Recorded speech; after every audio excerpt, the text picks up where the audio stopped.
Welcome parents and carers. My name is Mrs. Rivero and today we're going to talk about multiliteracies. In regards to multiliteracies, we're going to discuss what multiliteracies are, why they're so important, and how they're taught. So firstly, what are multiliteracies? Wait, new literacies? What happened to the old ones? It has long been accepted that literacy is not a simple act of decoding, comprehending or reproducing printed word on the page. Back in 1996, the term multiliteracies was coined by scholars known as the New London Group, who could see that the multiplicity of communication channels and increasing cultural and linguistic diversity in the world today calls for a much broader view of literacy than portrayed by the traditional language-based approaches. There are two main aspects of multiliteracies. First, the different modes of communication. Second, the variability of different cultural, social, or domain-specific contexts.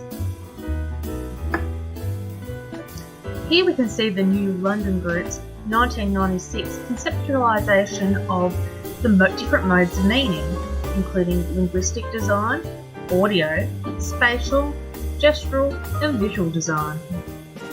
We can see the inclusion of multiliteracies in ACARA's National Curriculum Literacy General Capabilities with the inclusion of comprehending and composing text through speaking, writing and creating, and also having visual knowledge. With the increased use and popularity of social networking, literacy practices have adapted to those changed forms of communication. Multimodality underpins meaning making, switching between different modes or genre approaches. For all the signs that English is becoming a world language, it was also diverging into multiple Englishes. Social languages in professional, national, ethnic, subcultural, interest or affinity group contexts. Traditional literacy curriculum was taught to us as a singular standard, grammar, the literacy canon, standard national forms of language, but the everyday experience of making was increasingly one of negotiating discourse difference. Now we come to why are multiliteracies important? While the future has always been uncertain, now we have to plan to teach for an unknowable future. Thus, teachers need to design learning experiences through which learners develop strategies for reading the new and unfamiliar, in whatever form they may manifest themselves.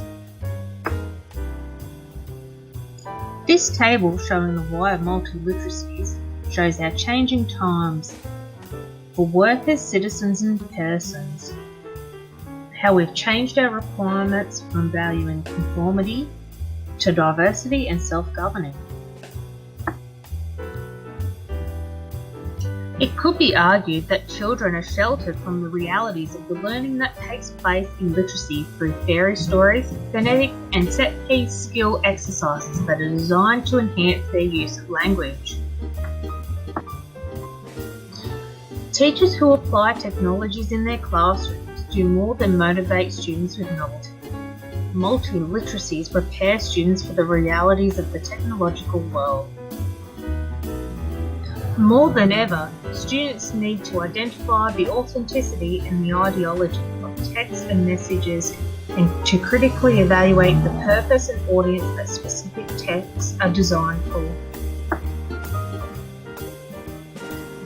Another reason that it's important to teach multiliteracy is that a multiliterate person is flexible and strategic and can use literacy and practices with a range of texts and technologies, so they can fully participate in life as an active and informed citizen.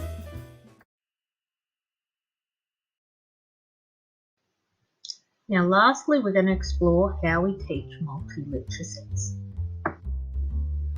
One way to teach multiliteracies is by looking at affect theory, to explain the ways in which emotions work in human cognition by making connections between the mind, desire, rationality, language, and the unconscious.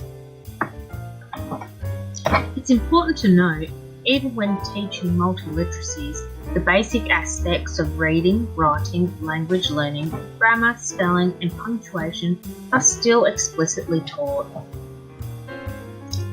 Teachers need to adapt classroom communication to those digital communication practices that students access outside school, and that will be significant in the future of their students. This is achieved by providing students with texts that they encounter in their everyday worlds, and involving them in collaborative experiences in which they create new knowledge, but also heightens engagement, which can lead to improved reading achievement. This means the creation of coursework and assessments that not only incorporate traditional reading strategies, but also include multimodal features to expand students' notions of literacy and engagement. Meaningful learning will result when technologies engage learners in knowledge construction, not reproduction, conversation, not reception, articulation, not repetition, collaboration, not competition, and reflection, not prescription. Thank you for watching my presentation on multiliteracy.